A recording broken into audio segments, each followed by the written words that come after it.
கிராமங்கள்ல இருந்து எல்லா விவசாயிகளும் ராணுவர்களும் இன்னைக்கு ஆட்சியரை பார்த்து மனு கொடுக்க வந்திருக்கோம். ஏற்கனவே இது மாதிரி நிறைய மனு கொடுத்துருக்கோம். எந்த மனு மேலும் நடவடிக்கை இல்லை.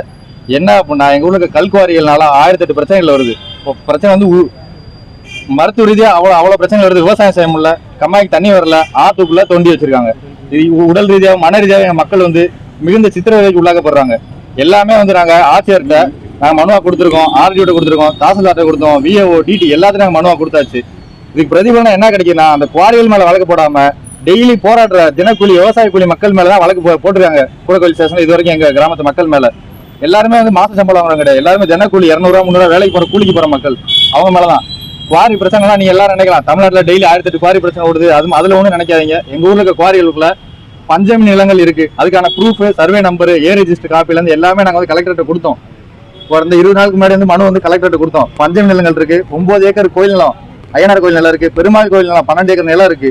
தாழ்த்தப்பட்ட மக்களுக்கு சமூக நீதியை காக்கணும்னு இந்த திராவிட மாடல் அரசு கொடுத்த பஞ்சமி நிலங்கள் எல்லாத்தையுமே அந்த மக்களை வஞ்சித்து ஏமாத்தி அந்த நிலங்களை அபகரிச்சு அதுல குவாரி நடத்திக்கிட்டு இருக்காங்க.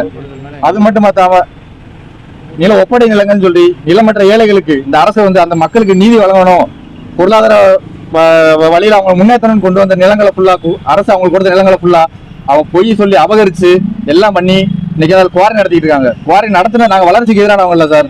எங்களுக்கு குவாரி எல்லாம் வளர்ச்சிக்கு எதிரானவங்களாம் கிடையாது. எங்க ஊரை அரிச்சு வர வளர்ச்சி எங்களுக்கு வேணாம். அவங்களுக்கு இன்னைக்கு குவாரி முடிஞ்சுன்னா, இந்த குவாரி முடிஞ்சுன்னா வேற குவாரி வேற இடத்துக்கு போயிடுவாங்க.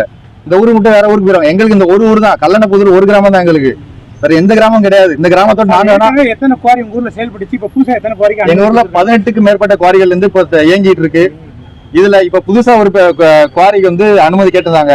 அந்த குவாரிக்காக எதிர்த்து அனுமதி கொடுக்க போராட்டம் பண்ணி என் மக்கள் 4 மாசத்துக்கு மேல வந்து போராட்டம் நடத்தினாங்க. உள்ளிரு போராட்டம் நடத்தினாங்க.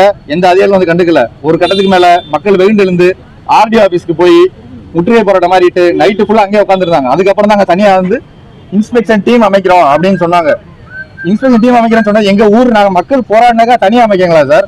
அது வந்து அரசாங்கம் வந்து ஒரு குறிப்பிட்ட இடைவெளியில வந்து ஒவ்வொரு குவாரியும் ட்ரோன் மூலமா வந்து அளவு எடுக்கணும். அதை தான் பண்றாங்க. அதை வந்து எங்க ஊருக்கு வந்து கொண்டு வந்து நீங்க போராடினாலும் நாங்க கொண்டு வந்தோம் அப்படின்னு காமிக்கிறாங்க. சரி ரைட்டு கொண்டு வந்துட்டாங்க. ட்ரோன் மூலம் அளவு எடுத்துட்டாங்க. என்ன விதிமுறைகள் என்ன முறையீடு ப்ரூஃபோட எல்லாமே நைட் ஃபுல்லா வேலை பார்த்து இவ்வளவு ரெக்கார்ட் இருந்து இத்தனை விவசாய மக்கள் வந்து எல்லாமே கஷ்டப்பட்டு போராடி டாக்குமெண்ட் அரசு அதிகாரிகளுக்கு நல்லா நோட் பண்ணியாங்க. ஒரு சாமானிய மக்கள் வந்து அரசு அதிகாரிகளுக்கு டாக்குமெண்ட் எடுத்து கொடுக்குறாங்க. அரசு அதிகாரிகள் எதுவுமே செய்யல. சாமானிய மக்கள் விவசாய கூலியில் போராடி அந்த டாக்குமெண்ட் எல்லாம் அரசு எடுத்து கொடுத்து இல்லை நடவடிக்கை எடுங்க அப்படின்னு சொல்றாங்க. அப்ப நடவடிக்கை எடுக்கல. நாங்க ஒரு ஸ்பெஷல் டீம் அமைச்சு எல்லாம் பண்றோம்னு சொல்றாங்க. பண்ணி ரிப்போர்ட் ரெடி ஆயிடுச்சுங்க சார். அந்த ரிப்போர்ட்டை கேட்டா அந்த ரிப்போர்ட்ல முறையீடு இருக்கு இல்லன்னு அவங்க சொல்லிட்டாங்கன்னா நீங்க மீடியா